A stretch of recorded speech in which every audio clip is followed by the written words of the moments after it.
देखो, हम लोग पिछले क्लास में इकोनॉमिक्स में कुछ बातें सीखे थे और उसके आगे आज हम लोग सीख रहे हैं।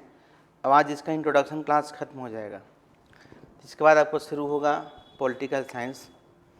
उसमें भी 2 क्लास इंट्रोडक्शंस में भी आपका बहुत सारा क्वेश्चंस बन जाता है, बिकॉज हम वही चीज़ डिस्कस करते हैं जो आपको पढ़ना होता है। और आप लोग को अपना NCERT किताब जो भी लिए हैं साहित्य वन, उसको खोल के रखना है और देखिए उसमें सारी बातें समझ में आ रही कि नहीं। अब जहाँ दिक्कतें होगी वहाँ फिर सर लोग से पूछिएगा, बताया जाएगा। तो ऐसे हम रिपीट कर देते हैं कि हम लोग इकोनॉमिक्स को पहले क्या बोलते थे? राजनीतिक अर्थशास्त्र। क्या बोलते थे? Political economics. जिसका छूट गया है वीडियो है, और आपका जो है नेक्स्ट क्लासेस से जैसे जो भी क्लासेस चल रहा है आपका वीडियो अपलोड मिल रहा है, और फिर आपका ऐप में सारा वीडियो अवेलेबल रहेगा। क्लास वाला छूट जाएगा तो उसको देख लीजिएगा, ठीक है? तो चलिए ठीक है, हम लोग शुरू करते हैं। देखो, हम लोग इकोनॉमिक्स को पॉलिटिकल इकोनॉमिक्स यानी कि इसको हम लोग राजनीतिक अर्थशास्त्र कहते थे। यहाँ तक हम लोग सीख गए थे। अब इसमें से इसका 2 पार्ट हो गया था समझने के लिए सुविधा के हिसाब से, यानी कि डैट मीन्स कि आपका एडम स्मिथ, जिनको हम लोग कहते हैं फादर ऑफ इकोनॉमिक्स, याद हो गया? Adam Smith. देखो,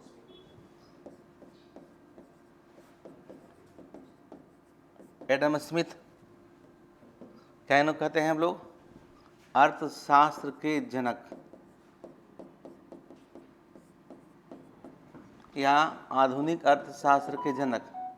यानी जब एडम स्मिथ नहीं थे तो भी अर्थशास्त्र की पढ़ाई होती थी, लेकिन वह एक पॉलिटिकल इकोनॉमिक्स में रूप में होती थी। बिना पॉलिटिकल स्ट्रक्चर को समझने में आप किसी भी अर्थव्यवस्था के लिए कोई पॉलिसी नहीं बना सकते। आज भी होता है पब्लिक इकोनॉमिक्स। आगे जब पढ़िएगा BA में या PG में तो उसको हम लोग पब्लिक फाइनेंस कहते हैं, पब्लिक इकोनॉमिक्स कहते हैं, आज भी है। तो 2 बाबू हो गया। एक हो गया राजनीतिक और दूसरा हो गया अर्थशास्त्र। एक हो गया राजनीतिक और दूसरा हो गया अर्थशास्त्र। मतलब राजनीतिक अर्थशास्त्र पहले इकोनॉमिक्स को कहते थे। इसको अलग कौन किए? अलग से एडम स्मिथ। एडम स्मिथ क्या बोलते हैं? Father of modern economics. Father of modern economics कहते हैं इन्हें, या आधुनिक अर्थशास्त्र का जनक कहते हैं। ये तो याद हो गया, क्वेश्चन बहुत बार पूछा है।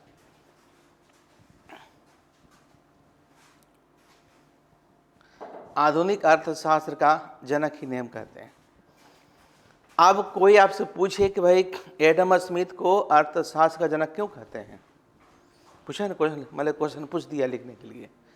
तो एडम स्मिथ पहले व्यक्ति हुए, पहले अर्थशास्त्री हुए, पहले विद्वान हुए जिन्होंने राजनीतिक अर्थशास्त्र को 2 अलग अलग विभागों में बांट दिए, राजनीतिक और अर्थशास्त्र। और अर्थशास्त्र का अध्ययन इसके पहले जितने रूपों में किया गया सभी को अध्ययन करके कंपाइल करके एक सिस्टमेटिक प्रेजेंटेशन दिए। और उन्होंने किताब लिखी थी, बुक का नाम क्या था? Wealth of nation. बुक का नाम क्या था? वेल्थ ऑफ नेशन, जो 1776 में पब्लिश हुआ था। दैट मीन्स कि अर्थशास्त्र का सेपरेट साइंटिफिक तरीके से, क्रमबद्ध तरीके से जो अध्ययन किया गया वो एडम स्मिथ के द्वारा किया गया और दुनिया के सामने रखा गया। इसलिए एडम स्मिथ को अर्थशास्त्र का या आधुनिक अर्थशास्त्र का जनक कहा जाता। लिखिए, एडम स्मिथ को अर्थशास्त्र का जनक क्यों कहा जाता है? एडम स्मिथ को अर्थशास्त्र का जनक क्यों कहा जाता है?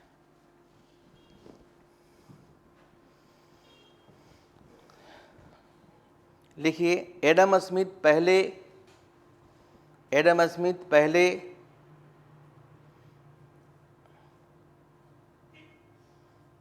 प्रोफेसर हैं जिन्होंने ऐसे लिखिएगा, ऐसे, जिन्होंने राजनीतिक अर्थशास्त्र, ऐसे, जिन्होंने राजनीतिक अर्थशास्त्र को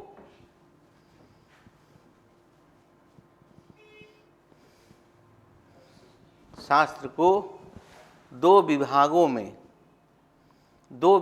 में राजनीतिक और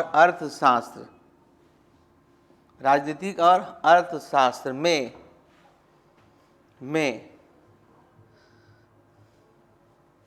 विभक्त कर दिए, बांट दिए, और अर्थशास्त्र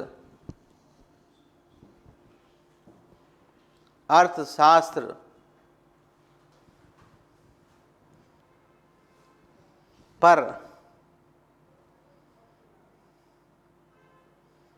पूर्व में अध्ययन किए गए अर्थशास्त्र के विचारों को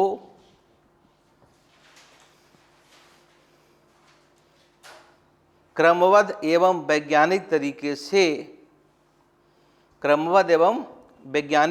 से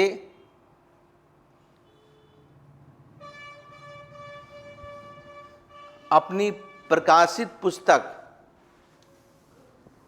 नहीं ऐसे लिखो ना, तरीके से, हाँ, अपनी प्रकाशित पुस्तक या अपनी 1776 में प्रकाशित पुस्तक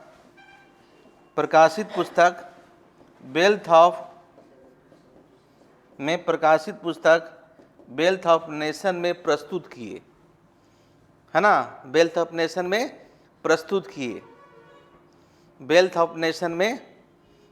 किए।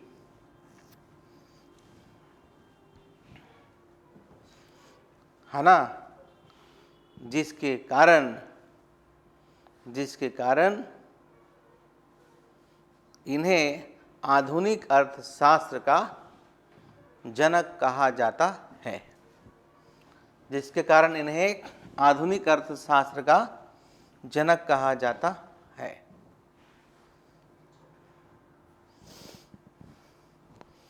ठीक है, दैट मीन्स कि इस किताब के पब्लिकेशन के बाद, मैंने पिछले क्लास में बताया था कि वेल्थ ऑफ नेशन का पूरा नाम क्या है?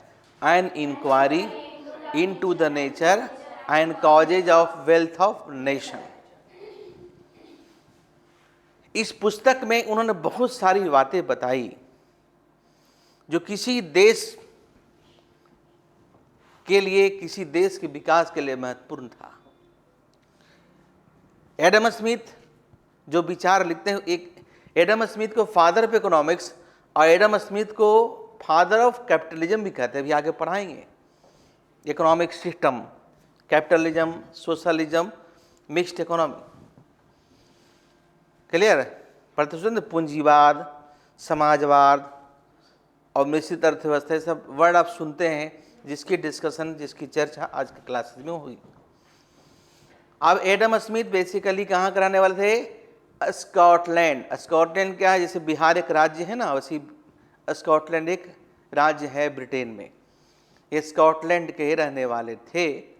और सुनो, सिर्फ लिखो नहीं, लेक्चर तो है। ये कहाँ कराने वाले थे? ऐसे लिखा देंगे। ये स्कॉटलैंड के रहने वाले थे।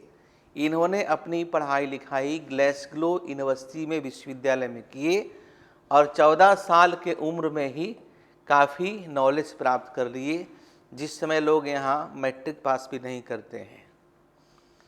और ये फ्रीडम की बात करते थे, ये इकोनॉमिक फ्रीडम की बात करते थे। आप एक टर्म सुनते हैं, हमेशा 2 टर्म सुनते हैं ना। देखो, इकोनॉमिक्स पढ़ो ना पढ़ो, लेकिन सब लोग 2 टर्म सुनते हैं, डिमांड एंड सप्लाई। नाम सुनते हैं, मांग एवं पूर्ति। मांग, एडम स्मिथ ही थे जिन्होंने 2 शब्द ये मांग और पूर्ति, कि वस्तुओं के मूल्य का निर्धारण मांग एवं पूर्ति के आधार पर होना चाहिए। कौन बोले थे? इसको बोलते हैं फ्रीडम अप्रोच। फ्रीडम मतलब आजाद। जैसे कि सामान बनाएंगे हम, दाम कौन तय करेगा? हम। कौन बोले? Adam Smith. अनाज का उत्पादन करेंगे किसान, दाम कौन तय करेंगे? किसान। भले उसको घाटा लगे, जो लगे अपने हिसाब से बेचेगा। लेकिन जिस समय से जब पढ़ते होंगे 9th-10th में भी, लॉर्ड कॉर्नवालिस नाम सुने हैं, जिसने जमींदारी प्रथा की शुरुआत की भारत में। पढ़ाएंगे 1793, इतिहास में पढ़िएगा। तो अंग्रेज के ज़माने में हम कौन सा अनाज उत्पादन करेंगे, ये तय कौन करते थे? जमींदार। कितना में बेचेगा कौन तय करते थे? जमींदार। एडम, जिस तरह से अंग्रेजों ने हमारे के यहाँ, जमींदारों ने यहाँ कोहराम मचा कर रखा था, उस तरह से वहाँ की सरकार, वहाँ भी ब्रिटेन में भी कोहराम मचा कर रखा था। वहाँ भी क्रांतिकारी परिवर्तन हुए, बहुत सारे रेडिकल चेंजेस हुए, और वहाँ के किसानों को अपने हिसाब से बेचने का, अपने हिसाब से मूल्य तय करने का अधिकार कौन दिलाए थे? एडम स्मिथ दिलाए थे। तो एडम स्मिथ एक इकोनॉमिक्स थे, एक दार्शनिक थे, और एक अभी आप हमेशा टर्म सुनते होंगे, देखो सुनते होंगे, फ्लेक्सी प्राइस। फ्लेक्सी प्राइस का मतलब फ्री प्राइस, समझो। फ्री प्राइस का मतलब कि जब किसी वस्तु के मूल्य का निर्धारण मांग और पूर्ति के आधार पर होती है, तो उसे हम लोग क्या कहते हैं? उस सिस्टम को फ्लेक्सी प्राइस सिस्टम। जैसे हवाई जहाज़ का टिकट, अभी पटना से, यानी कि मुंबई से, दिल्ली से काफ़ी लोग होली में पटना आने वाले हैं, तो मुंबई से पटना का रेट था 4000, लेकिन होली में डिमांड बढ़ गया तो इसका रेट हो गया अब 16000। कितना हो गया? 16000। फिर देखो होली के बाद डिमांड कम जाएगा, फिर हो जाएगा, कम बेसी होते रहता है। तो बेसिकली कहाँ होता है? पूंजीवादी अर्थव्यवस्था में ऐसा होता है। हमारे के यहाँ जो सरकारी तंत्र हैं क्यों ध्वस्त होते जा रहे हैं? उसमें है प्राइस रिजिडिटी। नहीं समझे? प्राइस रिजिडिटी मतलब हम इतना ही मूल्य लेंगे। नया नया टर्म सुनो, नहीं बोलते हैं रिजिड हो गया है ना, कि हम टिकट बेचेंगे 12 रुपया तो 12 रुपये, बल्कि ट्रेन खाली क्यों नहीं जाए। लेकिन यदि आप बस में सफ़र करते हैं, पटना से रांची बस जाती है, पटना से सिलीगुड़ी बस जाती है, बनारस के लिए बस खुलती है, कलकत्ता के लिए बस खुलती है, तो कुछ लोग तो 10 दिन पहले से टिकट कटा कर रखते हैं। पहले सारा बस भी सरकार चलाती थी, अब बस में जो टिकट है,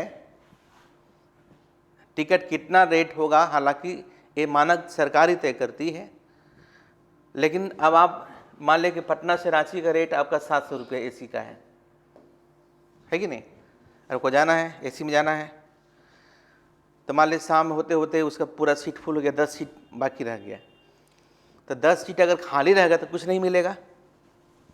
हालांकि वो जो बेचा है 700 में, 1000 में बेचा होगा, मतलब बहुत लोग घर जाना है, आना है, मान लें 1000 रुपये में बिका। अब जो 10 सीट बच गया, अगर सरकारी बस होता तो कहता हम 700 लेंगे। बस स्लो जाती है, पैसेंजर भी कुछ आते हैं, बार्गेनिंग करते हैं, वो कहता है 700, बस एकदम खुलने वाले 10 मिनट में कहता है 700 लेंगे, बोल नहीं 200 देंगे। नहीं समझे?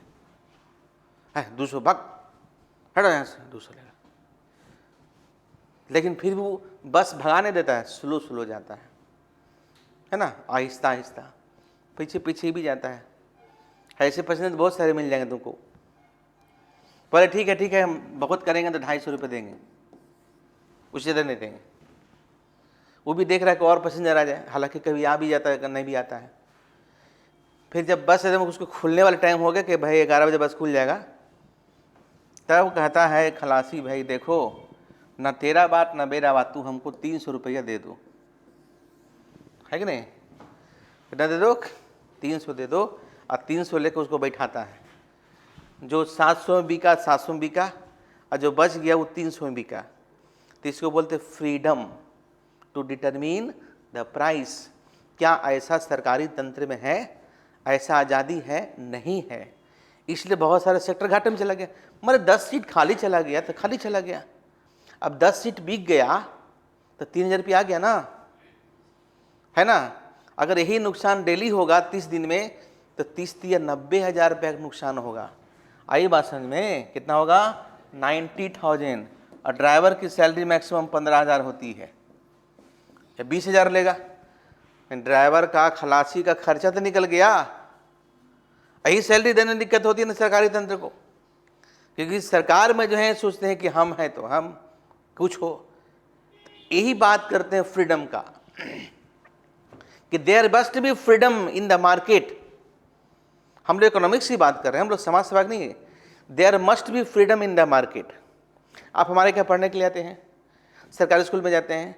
सरकारी स्कूल में फ़ी अगर है आपका कि 1775 तो 1775 लेगा। अगर 75 रुपये कम एडमिशन नहीं होगा। क्या किसी प्राइवेट सेक्टर्स में जाते हैं तो ऐसा होता है? प्राइवेट स्कूल में जाते हैं ना, तो प्राइवेट स्कूल के डायरेक्टर के पास पावर है कि 75 रुपये कम कर देगा मेरे। लेकिन सरकारी उसके पास चाहे तो कर सकती है, लेकिन ये लोग इंटरेस्ट नहीं लेते हैं। तो किसी भी अर्थव्यवस्था को आगे बढ़ाना है तो अर्थव्यवस्था में जो प्रोड्यूसर्स होते हैं, यानी जो उत्पादक होते हैं, उसको फ्री छोड़ देना चाहिए कि वो अपने हिसाब से बेचे, मन करेगा रखे। और इस तरह की व्यवस्था, यानी इसको बोलते हैं फ्लेक्सी प्राइस सिस्टम।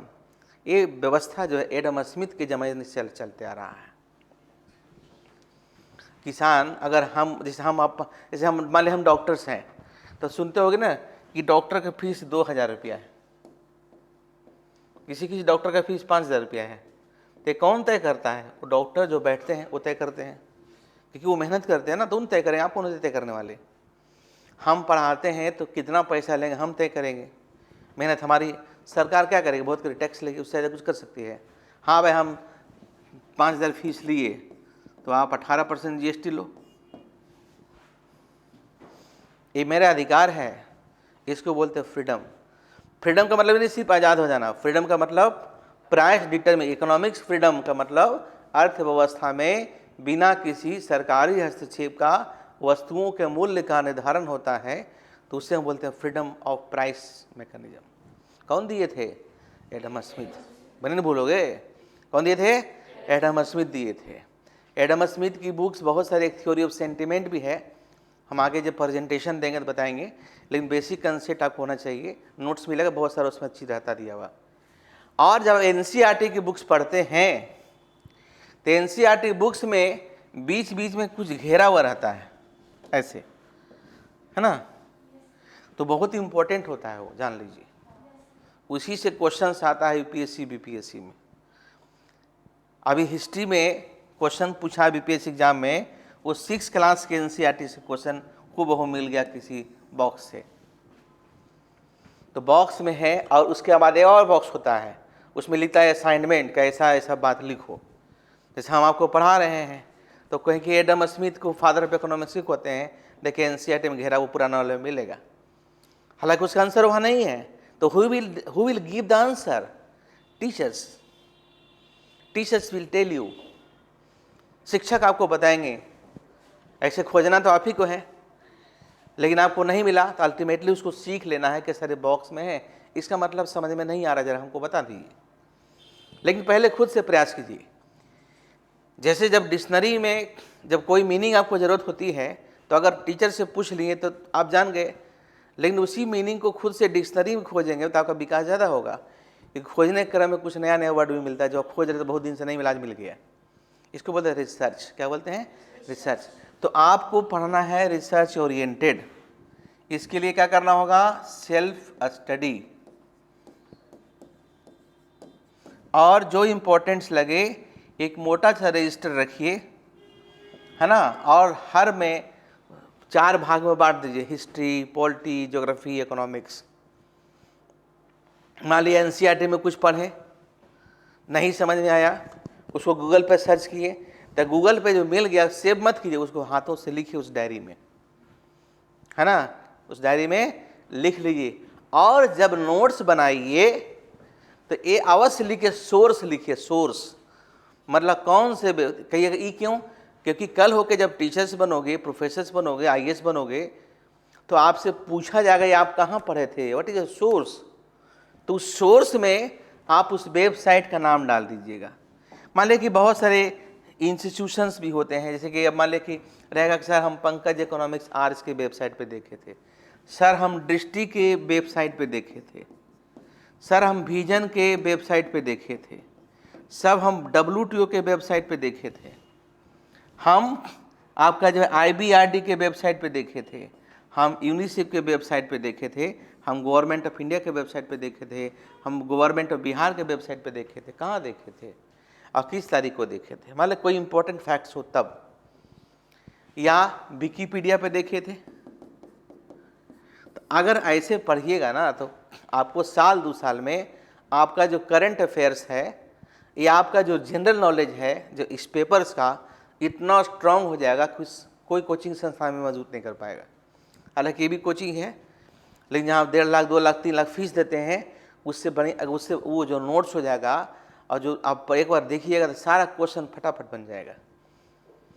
इस तरीके से पढ़ेंगे, वो कोई भी बुक्स हो, और जहाँ नहीं समझ में आए तो शिक्षकों से पूछिएगा। तो चलिए एडम स्मिथ के बारे में हम यहाँ तक बताएं, अब आगे और बढ़ते हैं। यहाँ तक कोई दिक्कत नहीं है, देखो आ जाइए, अब है इकोनॉमिक्स तक तो हम आ गए। अब इकोनॉमिक्स को यानी इसको क्या बोलते हैं, अर्थशास्त्र। क्या बोलते हैं जी, अर्थशास्त्र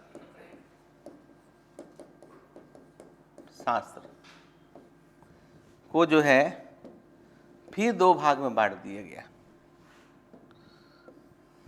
ठीक है, इसका नाम है बाबू माइक्रो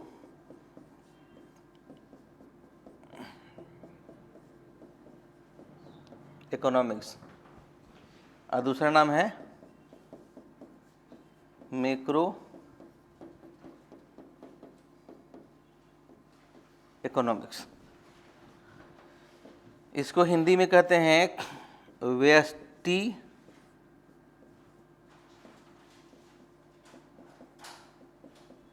अर्थशास्त्र, इसको बोलेंगे समष्टि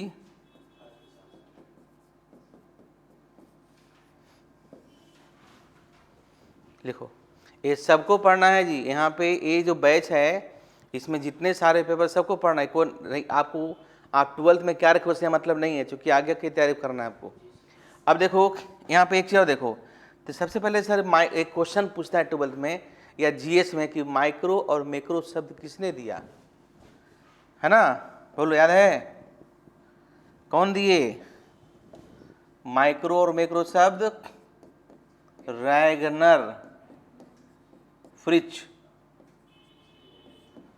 कौन दिए, रैगनर फ्रिच।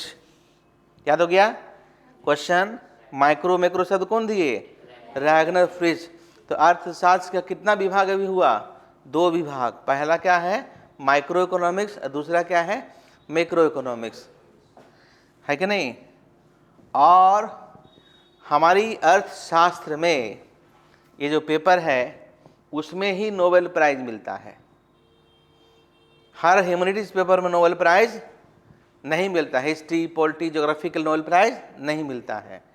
तो किसी भी विषय किसी भी क्षेत्र के जो हाईली रिस्पेक्टेबल प्राइज है उसको बोलते हैं नोबेल प्राइज। क्या बोलते हैं, अर्थशास्त्र में सबसे पहला नोबेल प्राइज किसे मिला, रैगनर फ्रिच को मिला। एक हो गया, पहला हो गया कि माइक्रो और मैक्रो शब्द कौन दिए, तो रैगनर फ्रिच दिए। दूसरा है कि अर्थशास्त्र में नोबेल किसको मिला, पहले रैगनर फ्रिच को मिला। कब मिला, 1969 में मिला।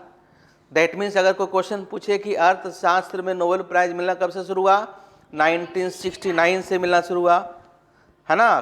तो पहले किसे मिला, रैगनर फ्रिज को मिला। और सबसे पहले कब शुरू हुआ था, 1901 में हुआ था, साइंस में, फिजिक्स में मिला था। ठीक है, तो हम लिखा देंगे। रैगनर फ्रिज कहाँ के रहने वाले हैं, नॉर्वे का रहने वाले हैं।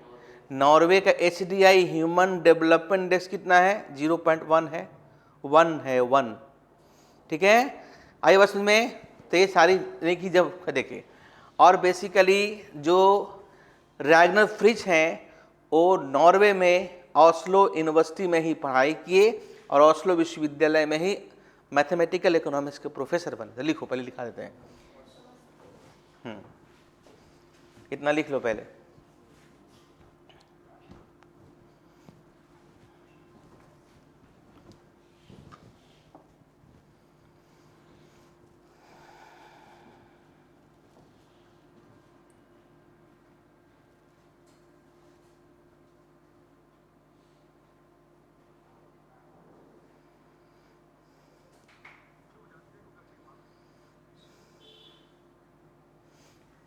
लिखिए बाबू, हाँ इसको लिखिए। भाषा समझ में आ रही है? चलो अब इस तरह से बाबू पॉइंट वाइज करके लिखो, लिखा देते हैं। यहाँ हेडिंग दे दो, रैगनर फ्रिज। दोनों भाषा में, हिंदी लिखा ही दिए थे, है ना। रैगनर फ्रिज, इस तरह से पॉइंट करके देख लिखिए, लिखो। रैगनर फ्रिज ने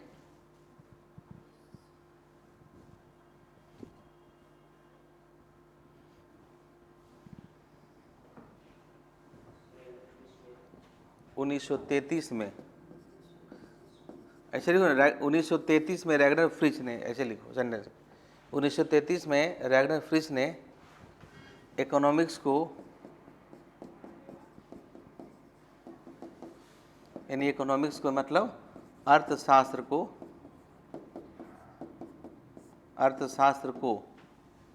यानी इकोनॉमिक्स लिखो ना, इसलिए कि माइक्रो में इकोनॉमिक्स को दो शाखा ऐसे लिखो, माइक ऐसे लिखो ना, दो शाखा, यहाँ पूरा लिखिए,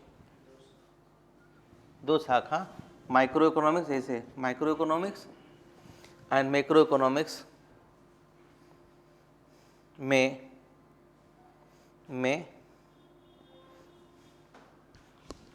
बांट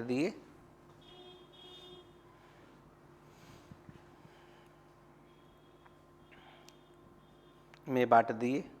बस, यानी कि माइक्रो मैक्रो शब्द कौन उपयोग किए, रैगनर फ्रिज किए। नेक्स्ट लिखो, रैगनर फ्रिज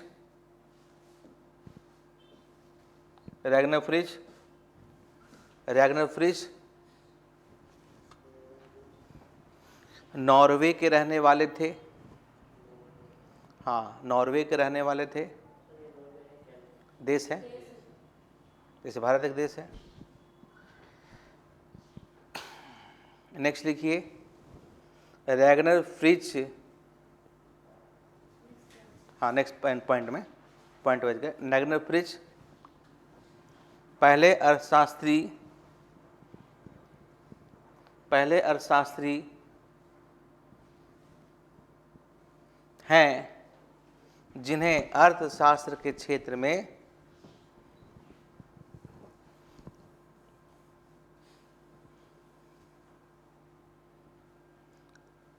अर्थशास्त्र के विश्लेषण के लिए सबसे पहले है ना, नोबेल प्राइज लिख लो, नोबेल प्राइज से 1969 में सम्मानित किया गया। 1969 में समझ चाहिए। ऐसे नीचे लिख लो। हाँ, समझ किया गया। अर्थशास्त्र में नोबेल प्राइज की शुरुआत 1969 से हुआ था। 1969 से हुआ था, है ना? सब पॉइंट करके। हाँ, ऐसे और नेक्स्ट लिख लो जानकारी के लिए। नोबेल प्राइज की शुरुआत 1901 में हुआ था, है ना जी? नोबेल प्राइज की शुरुआत 1901 में हुआ था।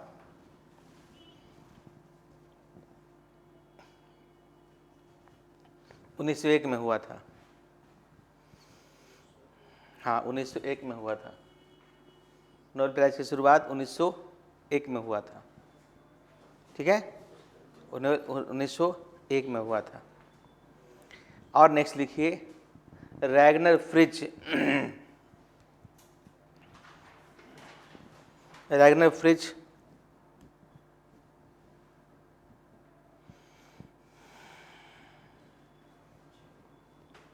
ने अपनी पढ़ाई नॉर्वे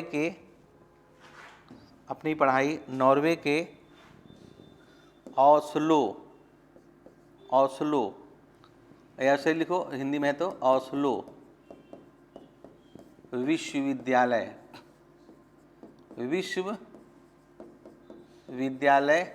से किए और बाद में उसी विश्वविद्यालय में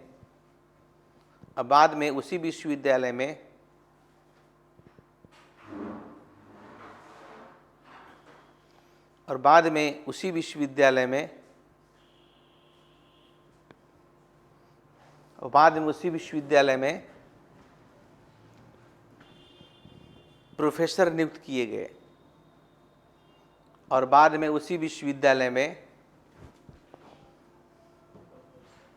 प्रोफेसर नियुक्त किए गए।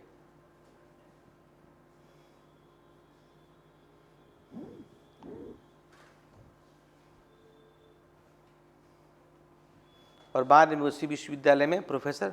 और बाकी जानकारी इकट्ठा कीजिएगा। सामान्यतः जो जानकारी होती है एनसीईआरटी में बुक्स पतली होती है और क्वेश्चन मोटा मोटा आता है, उसमें हिडन होता है। हर लाइन को पढ़ के समझने का प्रयास कीजिएगा, बहुत सारी चीज़ उसमें को मिलेगा। यहाँ तक हो गया। अब चलिए हम लोग यहाँ फिर से जाते हैं। यही ना थे हम लोग, तो जो एक्स्ट्रा है हटा देते हैं, यहीं से चले और फिर यहीं आते, हटा दे। तो अब तो सीख गए माइक्रो इकोनॉमिक्स। देखो थोड़ा सा बाइलिंगुअल पढ़ोगे, दो चार अंग्रेजी सब डेली सीखोगे, क्योंकि आगे कुछ करना है तो भाषा पे भी कमांड करना जरूरी है। अब तो याद हो गया माइक्रो इकोनॉमिक्स और मैक्रो, भी और याद हो जाएगा पूरा। अब है कि माइक्रो इकोनॉमिक्स के, चलो हम फिर से करते हैं, इसको अच्छे से लिखते हैं। देखो यहाँ तक सीख गए, प्रैक्टिस का चीज है।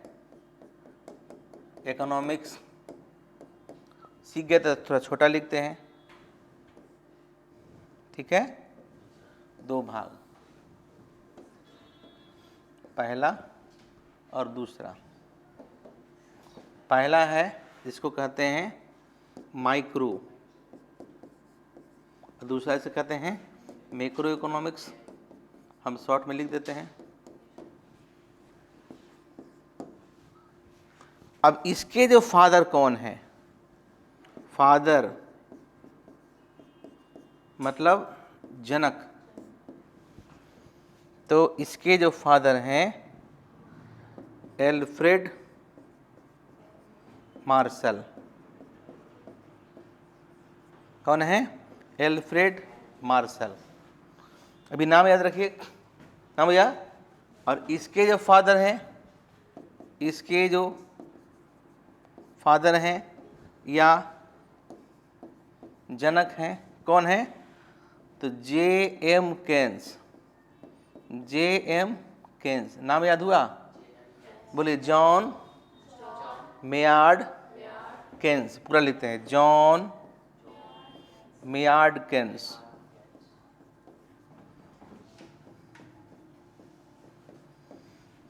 चलो नाम लिखो, इसको हटा देते हैं। हम इसी के नीचे लिख देंगे, बहुत ज़्यादा लिखना है। जॉन मेयार्ड केन्स लिखिए।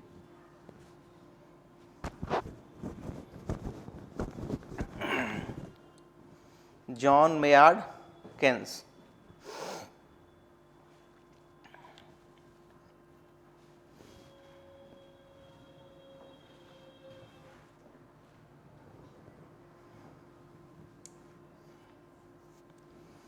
John Maynard Keynes.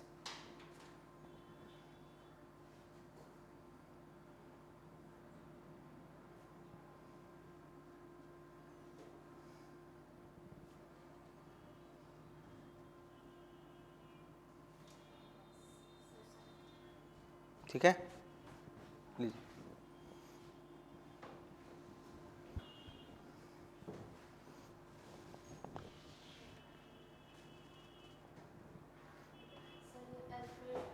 Alfred Marshall.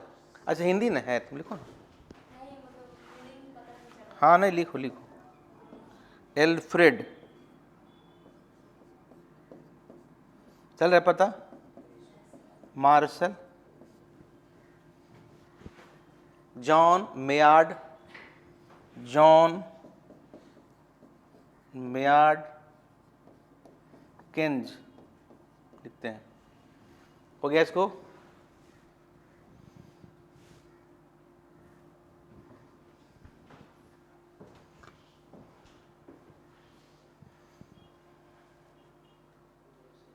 हो गया? चलो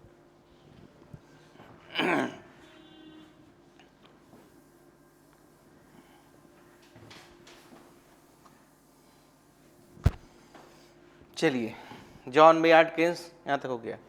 अब इनकी, इसके तुम लोग इसी नीचे लिखना, इनकी एक पुस्तक थी, बुक्स यानी पुस्तक थी। पुस्तक का नाम था principle of economics. Principle of economics यानी प्रकाशित कब हुआ था?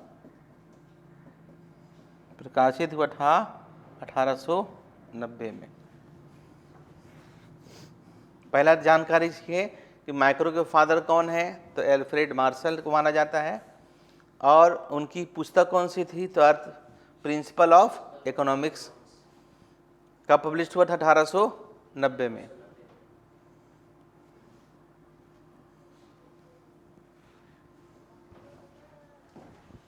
ठीक है, अब देखो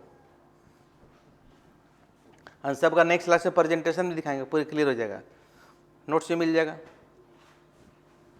हटा दे इसको। अब देखो इधर है एक, इधर आते, इनकी जो पुस्तक थी उस पुस्तक का नाम है बाबू ऐसे, शॉर्ट में कहते हैं जनरल थ्योरी, याद रहेगा। शॉर्ट में क्या बोलते हैं? General theory. क्या पब्लिश हुआ था? 1936 में। 1936 में। पूरा आपका पूरा नाम याद रखिए, पूरा किताब का नाम था general theory of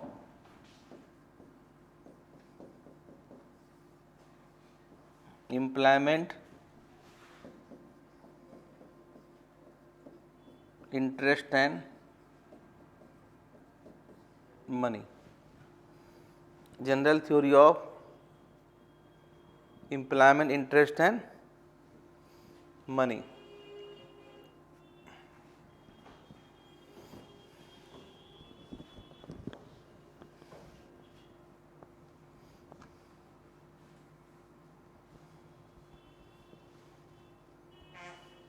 general theory of employment, interest and money.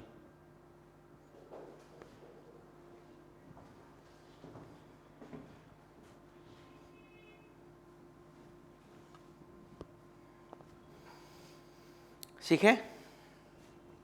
दोनों ब्रिटिश इकोनॉमिक्स थे। कौन? एल्फ्रेड मार्शल, लिख लो नोट करके नीचे, तुम लोग घर में सब बना नोट करके लिखो, एक ही लाइन, एक ही किसी लिखो ना, ऐसे लिखो, अलग अलग लिखो। लिखिए मार्शल ब्रिटिश अर्थशास्त्री थे, उसी के नीचे मार्शल ब्रिटिश अर्थशास्त्री थे, ब्रिटिश अर्थशास्त्री थे, और केन्स, इसमें लिखो केन्स भी ब्रिटिश अर्थशास्त्री थे, केन्स भी ब्रिटिश अर्थशास्त्री थे, है ना, केन्स भी ये थे। फिर नेक्स्ट पॉइंट इसी लिखो, इसी में करके लिखिए, मार्शल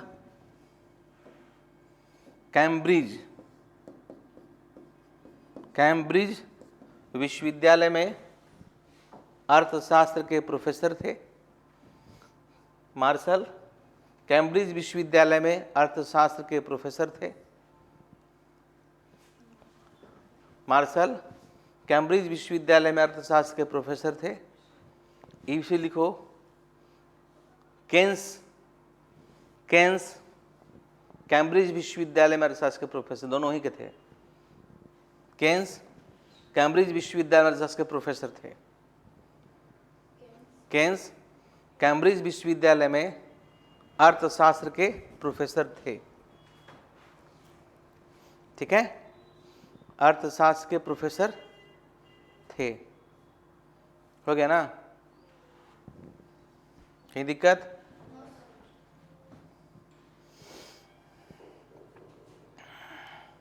अब देखो, केन्स के बारे में और जानते हैं थोड़ा, और मार्शल के बारे में भी जानते हैं। मार्शल के बारे में ये जानते हैं, मार्शल की जो वाइफ थी उनका नाम था पेर्ले मार्शल। तो लिख लो, मार्शल की पत्नी का नाम पेर्ले मार्शल था। पैर यानी कि पैर होता ना, पैर और ले, पार्ले जी खाते, पार्ले जी। हाँ, क्यों बताएं? इसलिए बताएं क्योंकि कैम्ब्रिज विश्वविद्यालय में पहले महिलाओं को दाखिला नहीं होता था, यानी कि लड़कियों को पढ़ने पर प्रतिबंध था। लेकिन पेर्ले मार्शल की वाइफ, अल्फ्रेड मार्शल की वाइफ पेर्ले मार्शल पहली महिला स्टूडेंट थी जिनका एडमिशन कैम्ब्रिज विश्वविद्यालय में हुआ था, जिसका एडमिशन मार्शल के कहने पे किया गया था, जिसके कारण इनको विश्वविद्यालय से निकाल भी दिया गया था। लेकिन कोई फर्क नहीं पड़ा, फिर एक क्रांति हुआ और कैम्ब्रिज में पढ़ने वाली सबसे पहली महिला स्टूडेंट पेर्ले मार्शल था। उसके बाद से महिलाओं को पढ़ने का दौर शुरू हुआ। यानी जो इस तरह के विचार हम लोग और सारे कंट्री में देखते हैं, कभी इंग्लैंड में भी था। लिख लो, मार्शल की पत्नी पेर्ले मार्शल, मार्शल की पत्नी पेर्ले मार्शल पहली महिला विद्यार्थी थी जिनका दाखिला कैम्ब्रिज विश्वविद्यालय के कॉलेज में हुआ था, जिनका दाखिला कैम्ब्रिज विश्वविद्यालय के कॉलेज में हुआ था। ठीक है, जिनका दाखिला कैम्ब्रिज विश्वविद्यालय के कॉलेज में हुआ था। समझ गए? चलो, और भी कुछ सीख, जब आपको जानकारी हो तो इसी जोड़ते चले जाइए, पॉइंट वाइज पढ़ना हमको। अब नाम सुने हैं, देखो जब जब मंदी आती है, या कोविड में भी आप लोग को याद होगा, बोलते ना कि महामंदी की ओर दौड़ रही है। नाम सुने? महामंदी पूरी दुनिया में महामंदी एक बार आया था। ये कब आया था? 1929 में। 1929 में, लिख लो केन्स वाला में, 1929 में महामंदी आया था।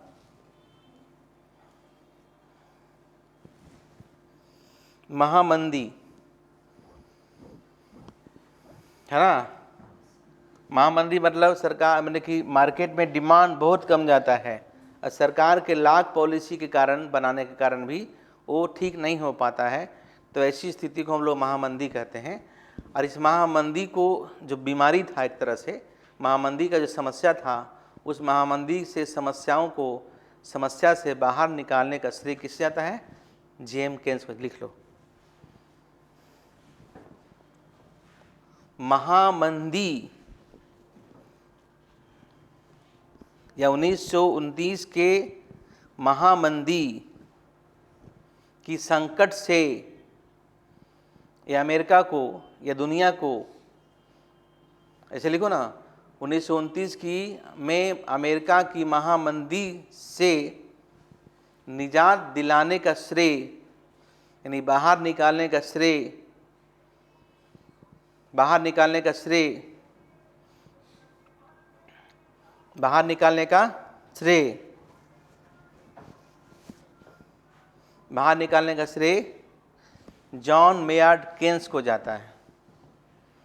जॉन मेयार्ड केन्स को जाता है, यानी उन्होंने एक उपाय बताए थे।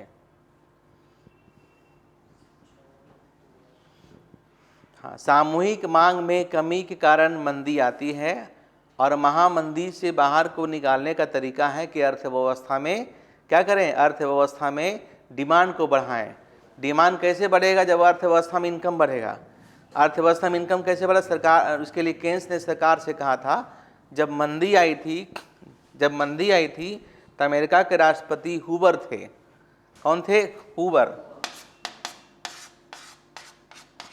जब मंदी आई थी तो अमेरिका के राष्ट्रपति हुबर थे। हुबर चुनाव हार गए, तो उसके बाद बने रूजवेल्ट। रूजवेल्ट वहाँ के नए राष्ट्रपति बने और एक लंबे समय तक रहे। बाद में उन्होंने कहा था कि भाई अगला बार से 2 बार से राष्ट्रपति अधिक कोई नहीं बनेगा। अमेरिका में राष्ट्रपति कितने सालों के लिए होते हैं? 4 साल। इंडिया में 5 साल। भारत में लोकसभा चुनाव 5 साल पे, राज्यसभा चुनाव 6 साल पे। ये सब याद रखो, सबसे कोई सिखाए, सीख के जाओ यहाँ से, ठीक है? तो इस तरीके से निकाले। और आप एक नाम सुनते हैं, वर्ल्ड बैंक, है ना, विश्व बैंक। भारत में एक बैंक है, एक केंद्रीय बैंक है।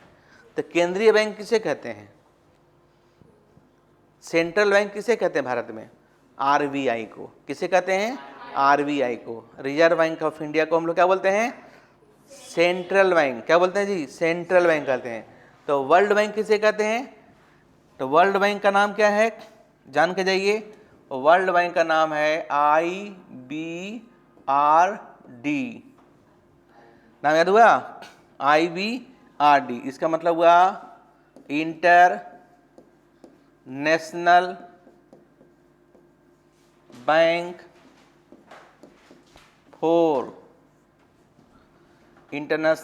For reconstruction and development.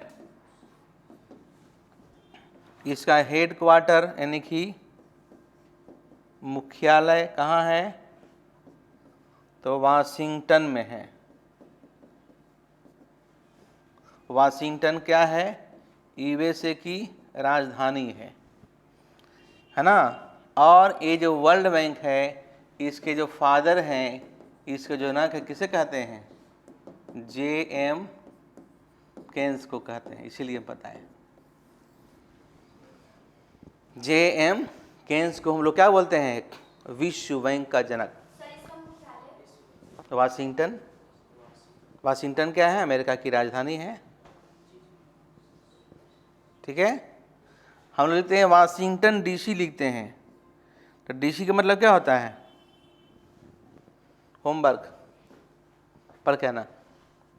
Washington DC लिखते हैं। हाँ,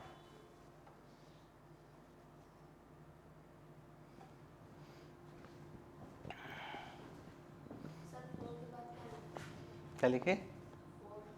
फॉर रिकंस्ट्रक्शन, पुनर्निर्माण। अच्छा, मतलब विश्व बैंक से सबसे पहला लोन लेने वाला देश कौन था?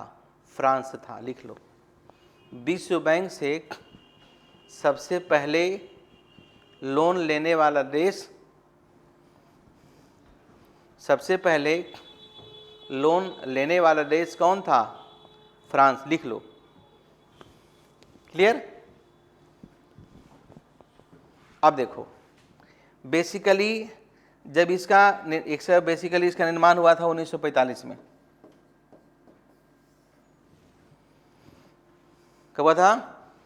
तो 2 संस्था का निर्माण हुआ था। बाद में IBRD को वर्ल्ड बैंक कहना जाने लगा। जब इसका निर्माण हुआ 2 संस्था का, देखो जी 1944 में ही, यानी कि सेकेंड वर्ल्ड वार के बाद मीटिंग हुआ था न्यू हैम्पशायर में। ब्रिटेन वुड्स एक जगह है, ब्रिटेन वुड्स कॉन्फ्रेंस को कहते हैं, जहाँ पे जगह न्यू हैम्पशायर, वहीं पे कॉन्फ्रेंस हुआ था। वहीं पे 2 संस्था का विकास हुआ था, है ना, एक संस्था और एक 2 संस्था। एक संस्था का नाम है IMF और दूसरा का नाम है IBRD, है ना, और दोनों को मिला के हम लोग इकोनॉमिक्स में क्या कहते हैं, ट्विन सिस्टर। IMF का फुल फॉर्म क्या होता है, तो IMF का फुल फॉर्म होता है बाबू international monetary fund. International monetary fund, याद हुआ, इंटरनेशनल मॉनेटरी फंड।